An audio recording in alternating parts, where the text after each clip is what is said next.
The hum of the hypersleep chamber had always been a comfort before descent into stasis, like a lullaby of technology, smooth and rhythmic. But this time, something wasn't right. Rachel Monroe stirred before her schedule. It wasn't a gentle wake-up protocol initiated by the onboard AI or a diagnostic pre-alarm.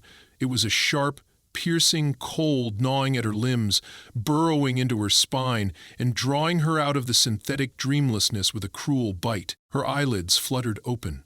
The chamber's canopy, normally transparent with a soft amber hue, was opaque with frost. She could barely see out.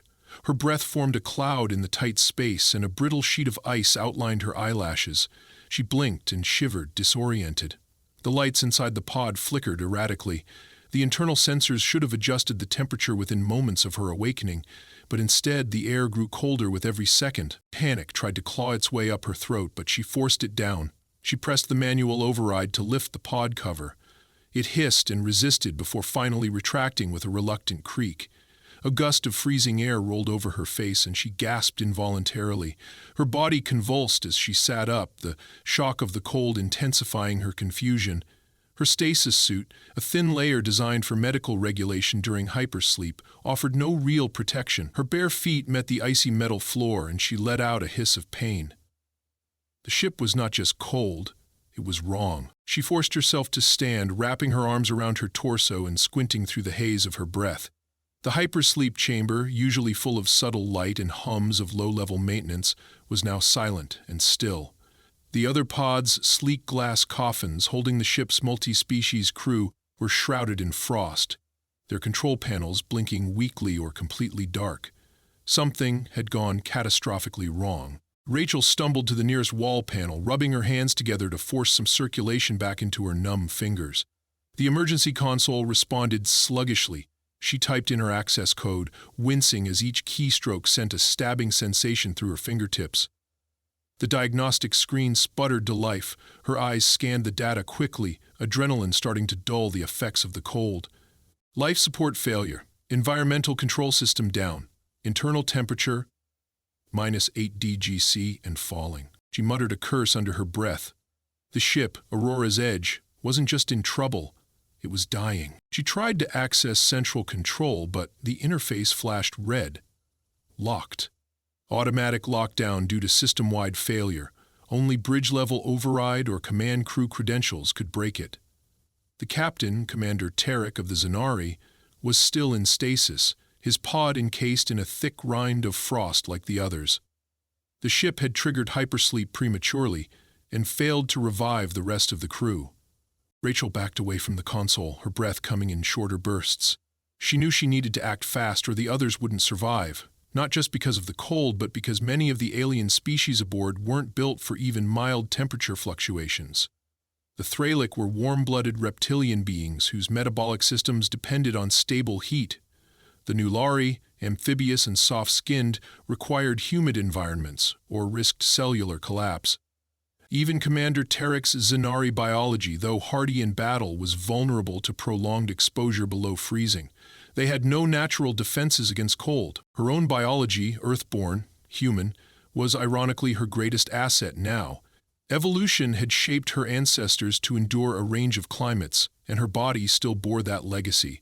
But she couldn't save everyone with body heat and grit alone. She sprinted, barefoot and aching, down the corridor toward the maintenance wing, where she kept a few emergency supplies. The lights flickered as she passed, and the walls groaned with temperature stress. Ice crystals formed delicate patterns across every flat surface, glittering like cruel lace. As she reached the tool locker, her fingers struggled with the security seal. Finally, it gave way, and she tore it open to reveal a thermal blanket, 2 low-power heat packs, and a cracked emergency heater. She used the blanket to wrap around her shaking frame, layered both heat packs beneath her stasis suit, and tried to power the heater. Nothing. The onboard battery was dead, drained likely by the cold surge. Her mind reeled. She had less than an hour, maybe less, before some of the crew would begin suffering irreversible damage. She returned to the hypersleep chamber and surveyed the crew pods again. She couldn't wake them, not without the proper sequence, which required stabilized environmental settings to avoid shock. And even if she could, the cold might kill them upon revival. Her gaze landed on Lieutenant Serax, a young Nulari communications officer. His pod was barely functioning, frost spiderwebbing across the interior. His species could survive a few minutes at sub-zero conditions, no more. Rachel pressed her hand against the pod's glass, her breath fogging the surface. She needed more insulation, actual warmth, but nothing in the ship's inventory was designed for such a complete system's failure. She closed her eyes and tried to think. Think, Rachel. Old school. No tech. Just survive. A memory emerged. An image of her grandmother sitting in an old earth rocking chair, yarn spread across her lap, knitting needles clicking in rhythmic harmony. Winters on the mountain were brutal, but her grandmother never complained. She just knit. Blankets, socks, sweaters, life-saving warmth from thread and time. It was ridiculous, absurd, but it was also the only idea she had. Rachel bolted for the storage bay where non-essential cargo was kept. There had to be something. Textiles, threads, insulation fibers, anything. She rummaged through box after box, her fingers stiff and red. Finally, she found what she needed. Several rolls of thermal wrapping used for sensitive cargo, synthetic mesh netting from a Nulari trade package, and, most precious of all, nylon threads used in emergency suit repairs. She dumped everything in a heap and dragged it back to the maintenance bay. There she scavenged a pair of metal struts from a broken drone arm, filed the tips with a portable sander, and fashioned 2 makeshift knitting needles. She tested them. Crude, but workable. Her hands shook violently from the cold, but she forced them to move. Stitch by stitch, she began to knit. She didn't know if it would work. She didn't know if she'd finish in time. But Rachel Monroe, last human awake aboard the dying Aurora's Edge, was going to try. And somewhere deep within the shadows of the failing starship, the frost crept forward. Slow, steady, silent. Death in crystalline form. But near the old emergency heater beside the pile of fraying mesh and synthetic scraps, a spark of warmth pulsed in rhythm with the beat of her stubborn heart. The makeshift knitting needles trembled slightly in Rachel's hands, not from uncertainty, but from the deep chill that had claimed her muscles.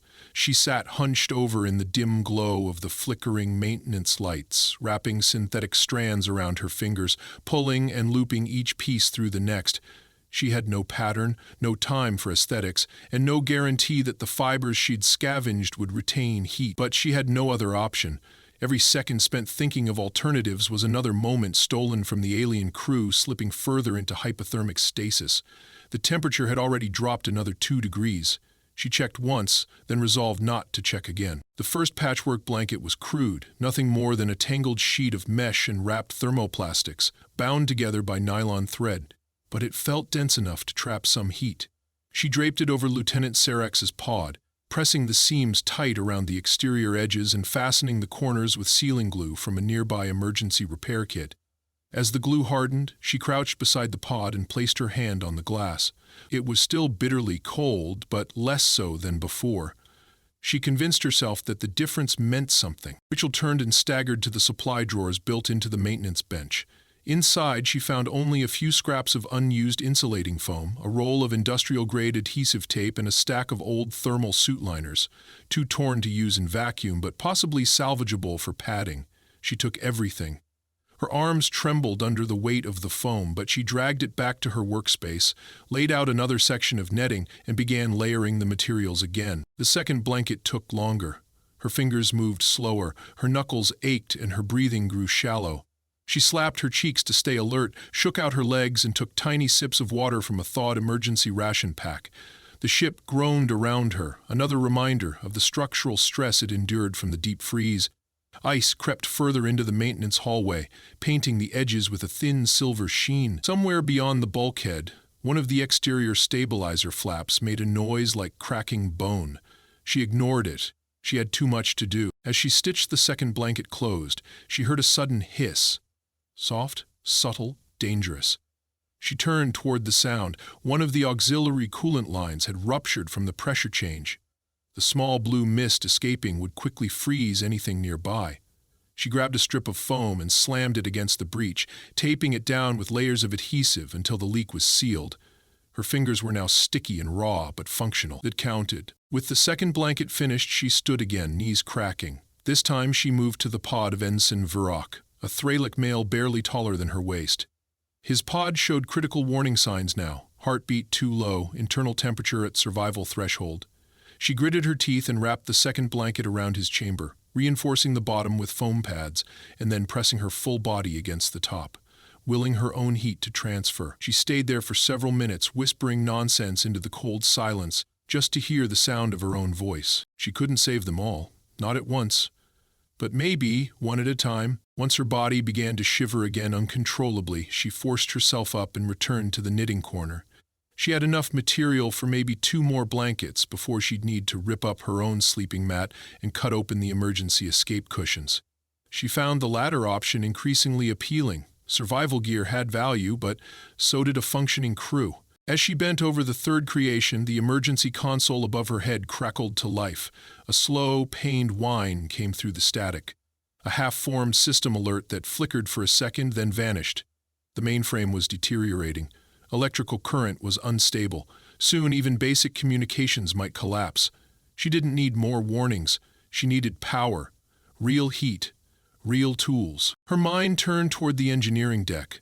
That level housed the auxiliary reactor, a small fusion backup designed to maintain minimal life support in case of main reactor failure. If it was intact, she could reroute just enough power to generate ambient warmth. It would be dangerous. The deck sat further down, below the environmental core, and most of the access ways were likely blocked by ice or atmospheric ceilings. But it was a risk she had to consider. She couldn't knit fast enough to stop a full-scale freeze. For now, she stayed put. Finish the third blanket, then go. As she worked, her ears twitched toward any sound, her eyes darting toward every corner. She began hallucinating motion, shadows in the mist, whispering winds through sealed vents. She ignored them all. The only thing that mattered was finishing the task in front of her. Stitch, pull, tighten, wrap. The third blanket was slightly better in design. She had adjusted her method, doubling the mesh layer and weaving the foam directly into the center. It was heavier, almost too much to carry, but that meant it was working. She took it to a pod near the door, where a young Cerulean medic named Janny was housed.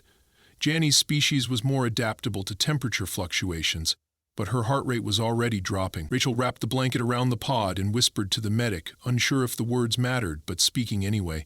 "You're going to make it. I'll get the heat back, I promise." Her voice cracked. She didn't know if it was from emotion or the cold cutting into her throat. She turned and stumbled toward the emergency hatch that led to the engineering level. Her hand reached for the latch, but it was frozen shut. Thick layers of frost sealed the grip mechanism. She banged her fist against it once, then twice.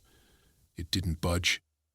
She looked around and spotted a heating coil rod embedded in the wall rack, a basic tool used for thermal cuts during exterior repair missions. She yanked it free and powered it on. Nothing. She cursed, then remembered the battery cell inside the emergency beacon pack. She dashed to the storage bench, tore open the beacon, ripped out the cell, and forced it into the coil's compartment. The fit was awkward, but it worked. The rod hummed to life, glowing faintly red. She returned to the hatch and pressed the coil against the frozen seal, watching it hiss and melt a narrow line down the middle. Her breath formed plumes of fog around her as she worked. Minutes passed. Finally, the lock released with a jolt and the hatch cracked open. A rush of even colder air blasted her face. The descent tube to engineering was steep and completely dark. She pulled the glow stick from her belt and snapped it. The soft green light revealed jagged frost lining every rung of the ladder. Ice glittered like glass teeth all the way down. She climbed. Each step numbed her toes further. Her knees scraped against the frozen metal. She counted each rung like a prayer. 23, 24, 25. She reached the bottom. The engineering deck was silent. No hum, no heartbeat, no warmth. She took a step forward and nearly slipped on a patch of ice, catching herself on a coolant pipe. She used the glow stick to find the auxiliary control panel. It was half covered in frost, the touchscreen display dark. She popped open the casing and reached inside for the manual startup switch. It was frozen. She pulled out the coil again, pressed it to the metal, and held it there. Minutes dragged by. Her fingers felt like lead. Her jaw clenched so tight it ached. Then, finally, the switch shifted under her touch. She flipped it. Nothing happened. Then, a soft spark. Then, another. And then, the control panel glowed faintly to life. Not enough to power the ship, but enough to give her a fighting chance. She leaned her head against the panel and exhaled. A pulse of warm air rolled from the overhead vent, barely perceptible, but real. She whispered to the darkness, "Okay, that's one spark. Let's make more." And with that, Rachel Monroe stood alone in the belly of the freezing Aurora's edge, her breath misting in the low light, and her resolve more solid than ever. Rachel leaned away from the auxiliary control panel and looked toward the overhead vent again. The faintest trace of warmth continued to drift down, enough to stir the frost clinging to her eyelashes. It was weak and scattered, but it was heat, real heat. She held out her trembling hands beneath the duct and felt a sliver of life return to her knuckles. A small hiss of laughter slipped from her lips, half joy, half disbelief. Then she turned back to the panel and began rerouting the power output manually. The interface stuttered with each input. Several control nodes were offline, likely due to frozen conduits or ruptured power banks. Still, she managed to isolate a few functioning relays. She diverted energy into the hypersleep chamber's atmosphere grid, just enough to increase the ambient temperature by a few degrees. That might give her an hour or two more before critical systems elsewhere demanded power. It was a precarious balance. Warm the crew enough to delay death, but not so much that it drained the only stable energy left. The glow stick's light flickered. Rachel pushed off from the panel and limped toward the ladder shaft. Her knees barely obeyed her now, and the return climb felt longer than before. Every muscle in her legs burned as she heaved herself up the final rungs. She dragged her body over the lip of the hatch and lay flat for a moment, her chest heaving in short, sharp breaths. The hypersleep corridor was still dim, but she saw condensation clinging to the pod glass now instead of frost. The change was subtle, but it made her heart jump. She rose, staggering toward the knitting corner. Her supplies were almost gone. The last of the foam had already been woven into the third blanket, and only one reel of thread remained. The thermal mesh was down to scraps, but now, with a hint of warmth circulating, she had a better chance of finishing another. Her hands were slower. The skin across her knuckles had split from dryness and cold. Blood traced faint lines across her palms. She tore off a strip from her jumpsuit's inner lining and wrapped her fingers one by one, binding the joints with care. Every movement throbbed, but she forced the pain into rhythm. Loop, pull, tighten, wrap, again and again. The floor beneath her no longer bit with freezing malice. She could sit without shivering. That, in itself, was a miracle. Halfway through the fourth blanket, the lights above blinked, and a low groan rippled through the walls. Something in the ship's hull shifted, dislodging a pile of frost from the ceiling vent. A sharp clatter echoed through the corridor. Rachel looked up instinctively, then froze. One of the pods, Commander Terex, was glowing softly, not with red alerts, but with a soft green hue. His pod was initiating early sequence revival. "No, no," she whispered, dropping her tools. She rushed to the control panel mounted beside the chamber. The command override had not been entered. The system had triggered the awakening on its own, likely in response to the slight rise in temperature. The problem was, the internal environment was still unstable. Awakening under these conditions could cause neurological shock, respiratory failure, or worse. Terex species required a carefully calibrated thermal range to return from stasis. Rachel tapped frantically at the keys, attempting to pause the process. The system rejected her commands. Revival already passed the safe interrupt threshold. She cursed and leaned down to the pod's temperature control unit. The system was trying to reheat Terex's chamber internally, but too slowly. She ripped off the half-finished blanket from her lap and threw it over the pod, pressing the edges down against the seal. She grabbed the leftover heat pack from her belt, snapped it violently, and shoved it between the blanket layers. It wasn't enough. She looked around. No more heating coils, no battery packs left. Then her eyes fell on the emergency ration heater embedded in the wall, designed to warm sealed food packets without open flame. It ran on a low-energy ignition spark, self-contained, but it produced steady, survivable warmth for about 10 minutes. She had never used it, saving it for herself in case of full failure. She tore it from the wall and held it close to the pod's side, slipping it beneath the blanket. She activated it. The surface hissed gently, releasing a wave of heat through the fabric. Rachel braced the blanket in place and leaned into the warmth herself. letting her chest press lightly against the glass. Minutes passed. The pod's lights flickered, and then a low hiss filled the corridor. The internal fluid drain had begun. Commander Terek was awakening. She stepped back, wrapping her arms tightly across her chest. She watched as the mist inside the pod shifted and the thick gel retracted from Terek's body. His eyes fluttered beneath scaled lids. His chest began to rise and fall with shallow, irregular breaths. The pod opened with a sigh, releasing a cloud of cool mist and synthetic vapor. Terek's eyes opened slowly. His pupils adjusted with slow vertical constriction. He tried to lift his head but collapsed back against the chamber wall, groaning. Rachel stepped forward and knelt beside him. "Stay still. You're not ready to move yet." His voice, deep and layered with the raspy click of his species, rasped out. "Status. Environmental systems failed. We're running on auxiliary heat from the lower deck. You were revived automatically.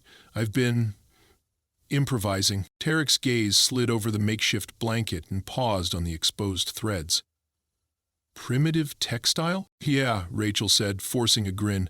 "Surprisingly effective." He coughed, a wet, dry noise like air through brittle reeds. She took one of the water packs she had thawed earlier and pressed it into his clawed hand. He sipped, then looked up at her with faint surprise. "You are the only one awake? For now. Why? Your species revives slowly under thermal instability. Humans don't. I woke up first. I've been trying to buy time." He tried to sit up again and succeeded this time, although barely. His limbs shook. The thick blanket clung to his shoulders. You saved me." "Not just you," she said. "I've managed to insulate 3 others. The rest are still in danger." Terek's eyes narrowed. "You need assistance. I will stabilize." She didn't argue. She helped him to the maintenance bench where he could rest. His species' biology would recover quickly now that his systems had reawakened. But she saw the toll already. His fingers were pale, his joints slow. Even the commander wasn't immune to the damage. The heat had come too late for full recovery. He sat beside her as she returned to her work.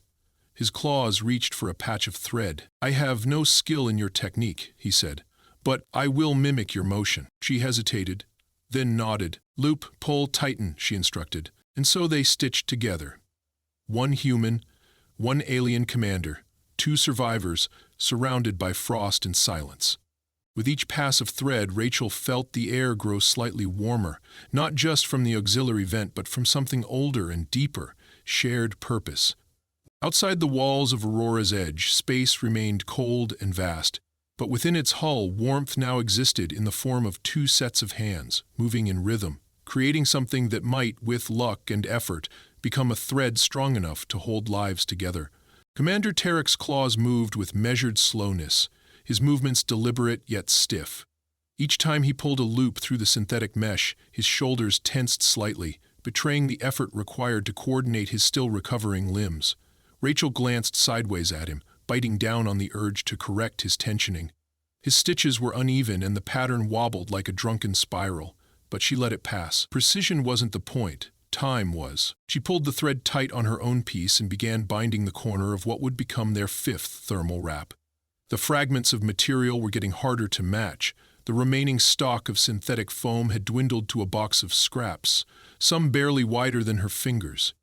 She cut each carefully, layering them between mesh and lining, sewing the corners until the pad formed a dense core. Beside her, Terek's breathing deepened, his inner temperature rising to survivable levels. The dull blue of his scaled skin had begun to return to its usual bronze hue. He was recovering fast, faster than she'd hoped. They worked in silence for several minutes, broken only by the rhythmic clicks of claw and needle. Then a sound broke the fragile peace. A sudden mechanical groan followed by a dull clang echoing through the vent system. Terek's head snapped toward the noise, his frills lifting instinctively in alarm. "What was that?" he asked. Rachel put down her tools and rose, heading toward the nearest wall console. She wiped the frost from the cracked screen and stared at the diagnostic overlay. The temperature in Cargo Sector 3 had plummeted again, far faster than expected. The newly rerouted heat grid was under strain. Something had diverted the output. "Environmental Relay 4 just failed," she said. "That's on the other side of the ship near the secondary hydroponics bay." Terek stood, still slightly unsteady. "Is that area critical?" "No," she said. not for life support, but it's the main oxygen recycler hub. If the temperature there keeps falling, the filtration tanks could rupture. That would poison the entire airflow within hours. Tarek moved with more confidence now, rolling his shoulders as if testing the limits of his musculature. Then we fix it. You're still recovering, she said. I am functional, he replied, his voice hardening. And you are depleted. She didn't argue. Her legs trembled beneath her. Her arms ached from days of lifting, carrying, and weaving, and her fingertips were raw. She nodded once and grabbed her toolkit. Tarek slung the fifth blanket over his shoulder like a ceremonial sash and led the way through the corridor. The ship's lighting had stabilized slightly since she'd rerouted power from the auxiliary core, but shadows still danced along the frost-linked walls. As they passed the stasis chambers, Rachel's eyes flicked toward the sleeping crew, still wrapped, still breathing, but for how long, she didn't know. The path to the hydroponics sector was partially blocked. One of the corridor blast doors had failed to fully retract due to frost accumulation. Tarek forced it open manually, the hydraulic hiss echoing like a growl through the cold passageway. The air grew sharper the deeper they went, pricking at exposed skin.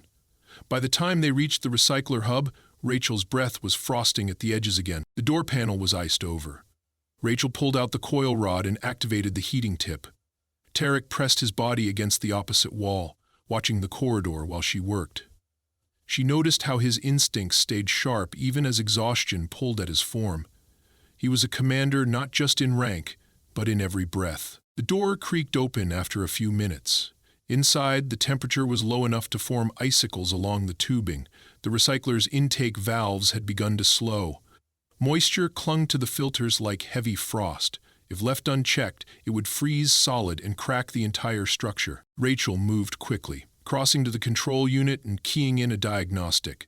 The screen flickered before displaying a jagged red line through the thermograph. She needed to thaw the filter core manually. She dug into her kit, pulling free the last emergency thermal flare, a short-used tool meant to burn hot for about 60 seconds. She looked at it for a long moment before jamming it into the side of the intake housing and triggering the ignition. A sudden burst of white-hot heat flooded the small chamber. Steam hissed as the frost evaporated violently. The metal housing groaned under the sudden change in temperature. She shielded her eyes, then checked the readings. The temperature stabilized, just enough to allow a controlled defrost cycle. We'll need to monitor this, she said, standing. It won't hold for long, but it'll buy us some breathing room. As she turned toward the exit, she caught Tarek staring at her, not with scrutiny, but with something resembling contemplation. You perform as though trained in military survival, he said. I wasn't, she answered. I just grew up where the heat went out a lot in winter. No one came to fix it, so you learned to adapt. He nodded slowly. I believed humans were physically inferior, emotionally volatile. You're not the first to assume that, she said, and usually the people who do are warm when they say it. Tarek didn't respond immediately. Instead, he pulled the fifth blanket from his shoulder and ran a claw across one of the seams. This stitching, he murmured. It is flawed, inconsistent. It was rushed, she replied, her lips twitching. Sue me. But effective, he said. He folded the blanket, handed it back to her, and added, Your imperfection has preserved function. That is not weakness. They walked back in silence. By the time they returned to the stasis bay, a quiet sound greeted them. Soft, low, like a pulse beneath the floor. Another pod had initiated revival. Rachel hurried toward it and checked the ID. It was Janny, the Sorelian medic. Rachel pressed a hand to the panel. The pod hissed open minutes later. Janny's eyes blinked in rapid sequence, adjusting to light. Her skin shimmered slightly, coated in condensation. Rachel handed her a wrap of thermal cloth and supported her shoulder. You're all right, Rachel said gently. You've been out for a while. The Sorelian's gaze darted around the room. Temperature. Unstable. We've got partial heat restored. The auxiliary systems are holding for now. You'll be okay. Johnny's hands reached for the blanket. Her thin fingers traced the seams, confused. This is not Federation issue. No, Tarek said, stepping into view. It is human-made, primitive, crude, but functional, Rachel added. Janny looked from one to the other, her eyes wide. Who else is awake? Just us, Rachel said. The medic nodded and struggled to sit upright. I can assist. My motor skills are limited, but I can monitor vitals. Stabilize chambers. Good, Rachel said. We need every hand we can get. As Janny began running scans on the remaining pods, Rachel stepped back. Her legs gave slightly, and she caught herself on the edge of the bench. Tarek was beside her in a heartbeat. You need rest, he said. I can't, she muttered. Not yet. You have given beyond reasonable expectation. She smiled faintly. Humans are famously unreasonable. He looked at her, and then down at the needles resting beside the fabric roll. Without a word, he picked them up again and resumed where he had left off. For the first time in days, Rachel let herself close her eyes for more than a moment. The silence around her no longer felt like a tomb.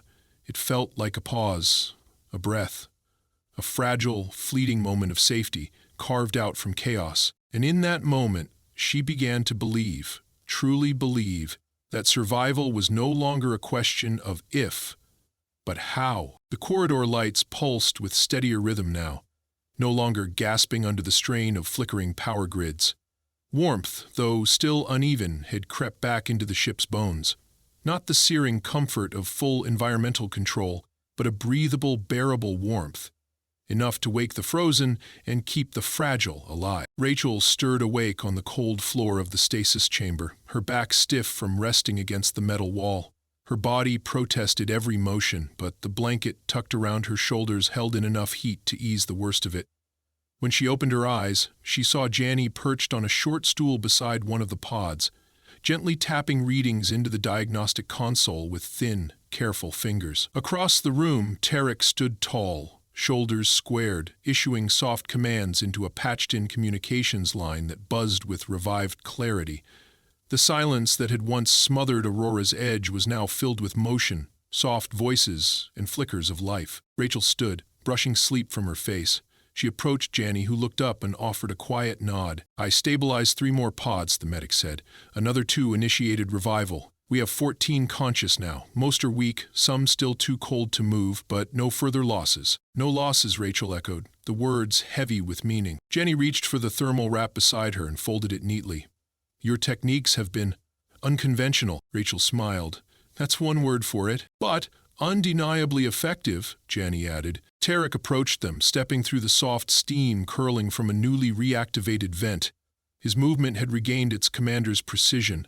The faint bruising along his jaw had faded, and his gaze now carried purpose, not just survival, but direction. Rachel, he said, communications are fully restored. I've contacted Central Command. A recovery vessel is en route, ETA 30 hours. Until then, we must maintain environmental control and ensure full reactivation of life systems. Rachel let the news settle over her. 30 hours. No longer an impossible eternity, but a countdown she could withstand. Systems are holding for now, she said.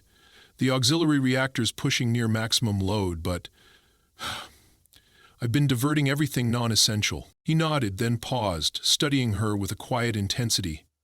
You understand what you've done. I kept people from dying. You unified us, he said, his voice softer than before. Without formal authority, without command. You, an engineer with a handful of wires and cloth, prevented disaster. You redefined survival. Rachel looked down at her hands. Her fingers were still bruised and scarred from the knitting. Calloused, blood-marked, raw. Her body ached in every joint, but her breath no longer steamed in front of her face. That alone was victory. I just did what I had to, she said. That is precisely what command demands, Tarek replied. Before she could respond, the chamber doors slid open with a hiss. A familiar clicking pattern announced the approach of Lieutenant Serax, fully upright now, wrapped in one of the earliest blankets Rachel had made. He was walking slowly, leaning slightly on the wall for balance, but his presence filled the space with reverence.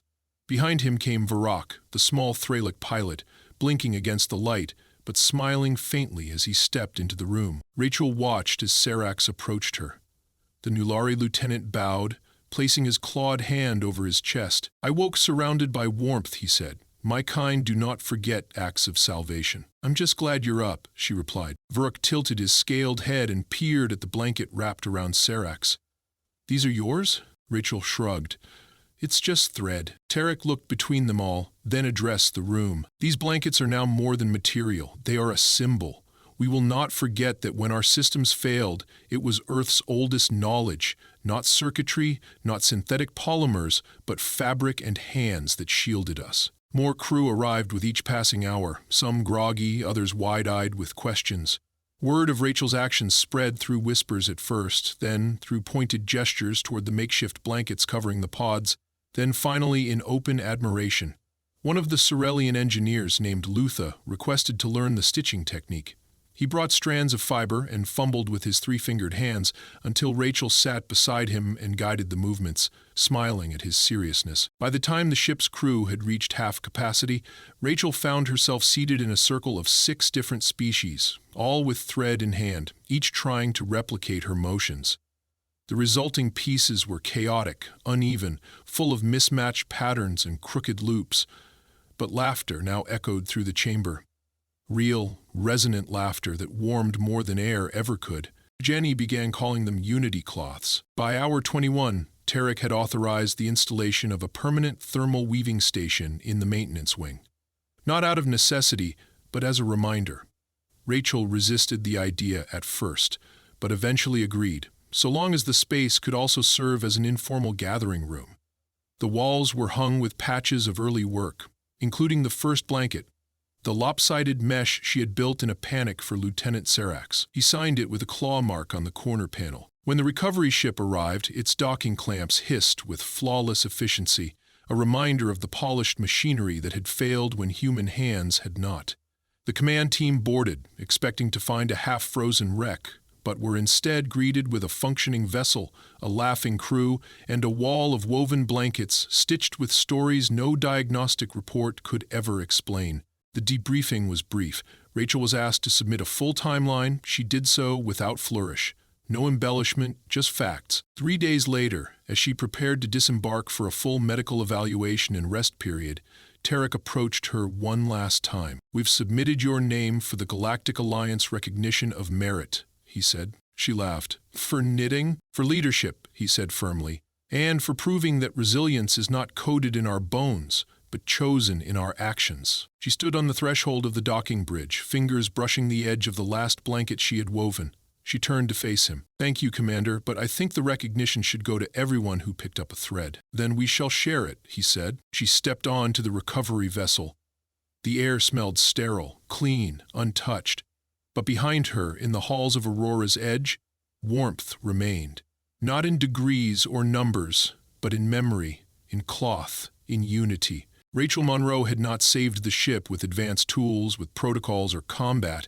She had stitched it together, thread by thread, life by life. And the galaxy would remember her not as a soldier, not as an engineer, but as the human who, in the cold void of space, made warmth with her hands.